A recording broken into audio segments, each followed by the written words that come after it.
이 이야기는 18 어린 나이에 어느 시골 마을로 시집을 가 20대 초반에 혼자가 되어 두 자식을 키워낸 고씨 할머니의 슬프고도 가슴 아픈 실화입니다.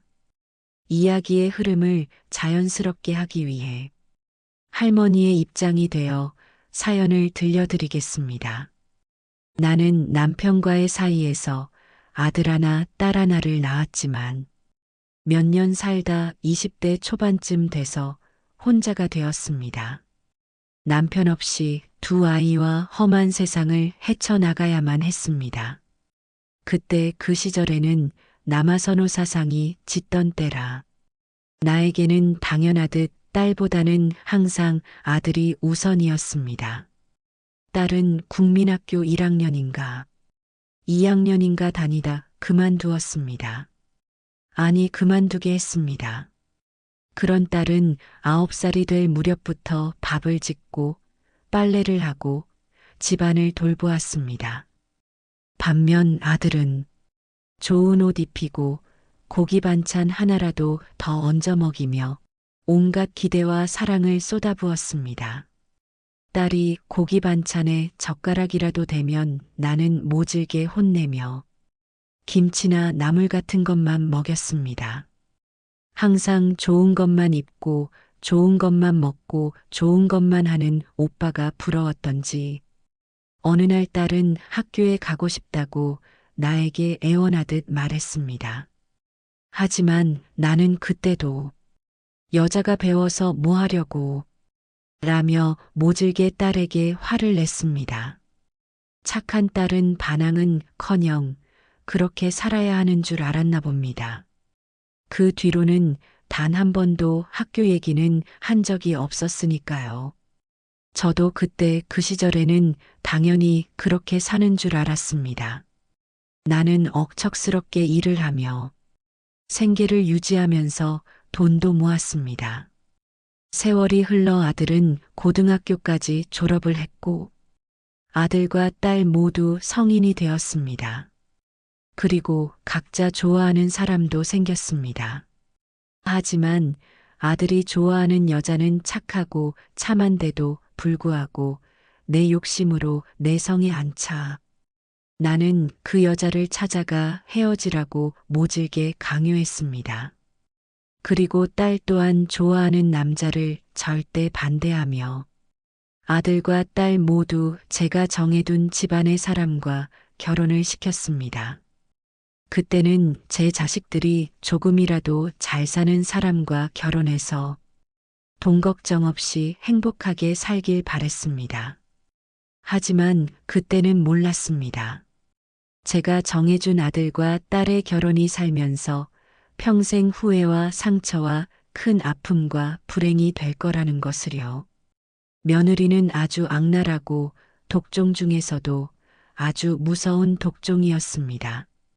결혼 전에 아들은 동네에서 소문난 효자였고 딸에게는 그 누구보다도 든든하고 잘 챙겨주는 오빠였습니다.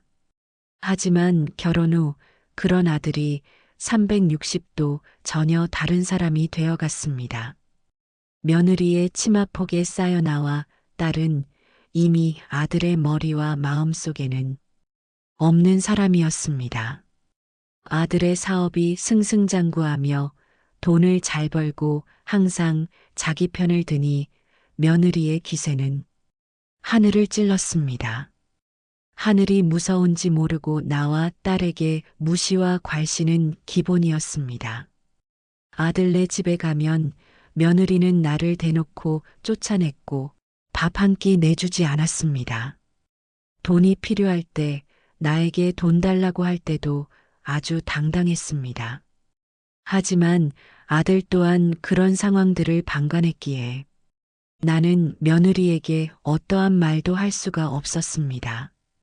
한 번은 아들이 일 때문에 많이 힘들고 피곤했는지 입술이 많이 부르텄길래 며느리에게 애미야, 애비가 일이 많이 피곤한지 입술이 부르텄던데 약이나 한 제 지어주면 어떠니? 하며 조심스럽게 말했지만 돌아오는 건 어머니가 뭔데 내 남편 입술을 가지고 들먹거려요. 하며 나의 뺨을 내리친 적도 있었습니다. 그 순간 나는 얼음이 되었고 바보같이 그 어떤 말도 할 수가 없었기에 딸네 집으로 향했고 딸네 집으로 가는 길에 많은 눈물이 주체할 수 없이 흘러내렸습니다. 나의 딸, 나의 딸은 아무것도 없는 남편과 결혼해 온갖 고생을 하며 살았습니다. 결혼 전에 사위 집안에 대해 들었을 때는 분명 고생도 안 하고 밥은 안 굶고 살겠구나 했었습니다. 하지만 결혼식 날 보니 그 모두가 거짓말이었습니다. 돈은커녕 다 쓰러져가는 집에 사위는 일도 안 하고 말도 험한 그런 사람이었습니다. 하지만 이미 결혼식을 올렸고 그렇게 제 딸의 인생은 고생길에 접어들기 시작했습니다. 사위는 일조차 하지 않고 매일 놀기만 했습니다. 사위에게 여동생 셋이 있는데 매일 방 한 칸 있는 좁은 집에 와서 살다시피 했고 자기들의 그런 오빠와 사는 딸에게 미안해하기는커녕 없는 살림에 밥만 축내고 가는 그런 사람들이었습니다. 제 딸은 결혼 후 단 며칠 만에 깨달았다고 합니다. 아, 내가 살려면 억척스러워져야겠구나. 제 딸은 그 누구보다 순하디 순한 그런 딸이었습니다. 그런 딸이 그 누구보다 더 억척스러워져 갔습니다. 딸은 닥치는 대로 일을 했습니다. 옥수수도 쪄서 팔고 김밥도 만들어서 팔고 가게 낼 돈이 없으니 대야에 넣고 머리에 이고 여기저기 걸어다니며 그렇게 힘겹게 살아갔습니다. 자식들과 먹고 살기 위해서는 못할 게 없었습니다. 낳은 지 얼마 안 된 아이는 없고 그보다 조금 더 큰 아이는 손을 잡고 아이를 낳은 지 얼마 안 돼서 옷이 젖을 정도로 모유가 흘러나온 적도 있었습니다. 하지만 어떻게든 하나라도 팔아야 했기에 복덕방 같은데 들어가면 그런 딸이 안쓰러웠는지 사장님들이 하나씩 팔아주기도 했습니다. 며느리와 비슷한 또래인 내 딸은 내가 결혼을 잘못 시켜 온갖 고생을 시키고 며느리는 내 아들과 결혼해서 그 누구도 부러울 것 없이 살았습니다. 너무나도 비교되는 삶을 사는 내 딸과 며느리. 내 딸을 좋아하고 아껴주던 그 사람과 결혼을 시킬 걸 후회가 가슴을 파고들어 미어지는 것 같았습니다.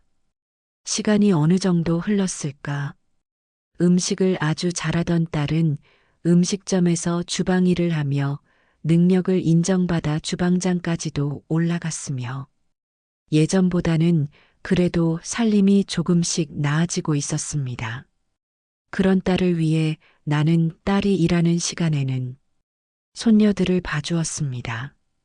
손녀들을 봐주고 밤늦은 시간이 돼야 아들네로 향했습니다. 항상 일부러 늦게, 아주 늦게 아들네 집에 갔습니다. 며느리가 반기지도 않았고 제가 오는 걸 너무 싫어했기 때문에 다 잠든 시간에 갔습니다. 그럼에도 불구하고 아들이 돈이 필요하다 그럼 있는 돈 없는 돈 다 지원을 해주었습니다. 지금에야 후회하지만 그렇게 고생하는 딸에게는 정작 해준 게 아무것도 없습니다. 딸에게도 금전적으로 조금이라도 도움을 줬더라면 후회가 됩니다. 제가 가지고 있는 모든 돈이 나올 때가 없어질 때까지 그렇게 아들은 조금씩 조금씩 다 가져갔습니다. 그러다 경제가 어려워지고 할 때쯤 아들의 사업도 완전히 망해서 빚이 어마어마하게 된 상황이 되었습니다. 아들은 맨날 술만 먹으며 살았고 단 한 번도 여동생을 생각하지도 않던 아들은 딸에게 가서 5만 원, 10만 원, 20만 원, 크게는 100단위로 그렇게 미안한 기색 전혀 없이 돈을 빌려갔습니다. 돈이 없어 못 빌려준다고 하기라도 하면 그 자리에서 화를 내거나 술주정도 서슴없이 부렸습니다. 어쩌면 처음부터 줄 생각도 없었던 것 같습니다. 지금은 아주 오래전부터 상황이 많이 좋아졌음에도 불구하고 딸에게 갖다 쓴 돈은 아직도 단 한 푼도 주지 않았으니까요. 며느리 또한 딸에게 돈을 가져갈 때는 굉장히 당당하게 빌려갔습니다. 사람의 성향인 건지는 모르겠지만 아들 내외는 그렇게 폭삭 망했음에도 불구하고 그때 당시에는 가게를 운영하는 딸보다도 많이 못한 상황인데도 그 거만함과 무시는 여전했습니다. 나이가 들면 좀 수그러질 법도 한데 아들과 며느리의 그 못된 마음은 평생 가더군요. 또 그렇게 시간이 흘러 딸은 음식점을 하며 그래도 조금씩 형편이 나아지고 있었습니다. 자식들도 착하고 예쁘게 잘 커주었습니다. 형편은 나아지고 있었지만 그만큼 딸의 몸은 성한 곳 없이 망가져가고 있었습니다. 디스크 수술부터 많은 다른 수술들이 끝도 없었습니다. 그렇게 딸의 몸이 망가져가는 동안에도 사위는 일을 제대로 한 적이 없었습니다. 쌀이라도 팔아 딸네 집에 갖다 주러 머리에 이고 가는 중에 길에서 마주쳐도 그냥 지나치고 그 무거운 걸 이고 가는 걸 봤음에도 오히려 째려보기만 했었습니다. 내 딸은 그렇게 온갖 고생뿐인 삶을 살았습니다. 세월이 지나 나는 더 이상 아들 집에 있을 수 없었습니다. 아들 내외가 원하지 않았기 때문입니다. 갈 때마다 차가운 눈총, 투명인간 취급, 욕설. 그런 나를 위해 딸이 조그마한 집 하나를 전세로 구해주었습니다. 작지만 혼자 지내기에는 적당했으며 아무래도 며느리의 눈치를 안 봐도 되니 마음이 편했습니다. 아들과 며느리는 오지 않았지만 딸과 딸의 아이들은 한 번씩 와서 자고 가기도 하고 밥도 같이 먹기도 했습니다. 그리고 어느 날 나는 80이 넘은 나이가 되었고 병들어 쓰러졌습니다. 병원 중환자실에서 하루하루를 보내다 나는 그렇게 눈을 감았습니다. 눈을 감고 나는 하늘에서 쭉 지켜보았습니다. 나의 장례식 날, 딸은 하염없이 엄마, 어머니, 엄마 하며 통곡을 하며 울었습니다. 며느리는 슬픈 얼굴을 하는 듯 했지만 마지막까지 눈물 한 방울 흘리지 않았습니다. 그렇게 장례가 다 끝나고 장례비 등을 정산하고 남은 돈 중에서 딸 지인들한테 들어온 부의금도 아들 내외는 딸에게 어떠한 말도 없이 아무렇지 않게 그냥 다 가져갔습니다. 그리고 다음 날 아들 내외는 내가 살던 딸이 마련해준 집에 가서 그 집 보증금과 내가 숨겨두었던 돈들을 찾아 다 가져갔습니다. 그건 분명 딸이 해준 딸의 돈이었습니다. 아들 내외의 욕심은 정말 끝이 없었습니다. 저 욕심이 어디까지 갈런지 나중에 그에 대한 벌을 어떻게 감당하려고 저럴까 걱정이 되었습니다. 그 뒤로 내 딸은 여기저기가 아파 몇 번의 수술을 더 했고 마지막엔 암 수술까지 했습니다. 다행히 수술은 잘 되었고 관리도 잘해 5년이 지난 후 완치도 됐습니다.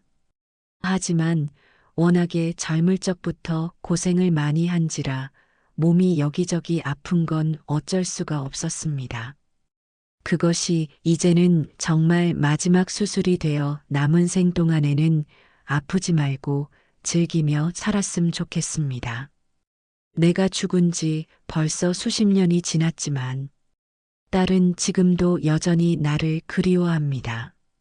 삶에 대한 힘든 응어리가 가슴속에 콱 막혀 한 번씩 나를 찾아 크게 울고 싶어 하기도 합니다. 하지만 딸은 나를 찾아올 수가 없습니다. 내가 어디에 있는지 알 수가 없기 때문입니다. 내가 죽고 난 후 화장을 하고 아들은 알아서 마무리하고 올라갈 테니 딸에게 먼저 올라가라고 했습니다. 딸은 절대 그럴 수 없다며 끝까지 다하고 마무리하고 가겠다 했지만 아들은 그런 딸에게 심하게 호통을 치며 억지로 올려보냈습니다. 그리고는 그 이후 딸은 아들에게 나를 어디에 뿌렸냐고 아무리 물어봤지만 아들은 말해주기는커녕 나를 못 믿는 거냐? 며 그저 화만 계속 냈습니다.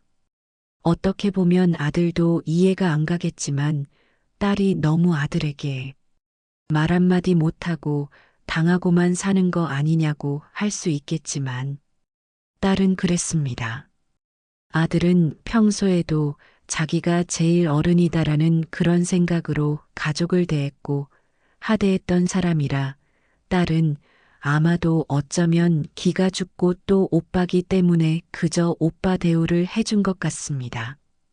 오래전부터 무시하고 괄시하고 돈을 자기 돈 마냥 달라고 갖다 쓰고 그렇게 했어도 딸은 참기만 했습니다. 아니 달라고 한 적도 있었으나 아들은 그때도 화를 냈습니다.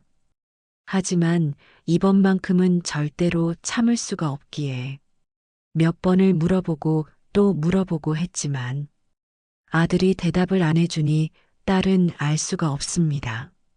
아들이 도대체 말을 왜 안 해주는지 알 수도 없고 알 길도 없으니 딸은 그저 답답해 했습니다. 지금도 딸은 내가 생각나거나 보고 싶으면 혼자 조용히 눈물을 흘립니다. 딸아, 내 딸아, 정말 미안하고 미안하구나. 고씨 할머니가 돌아가시고 난 이후의 이야기는 하늘에서 지켜보는 상황으로 사연을 풀었지만 그때의 상황들을 보고 겪은 손녀에게서 직접 들은 이야기입니다.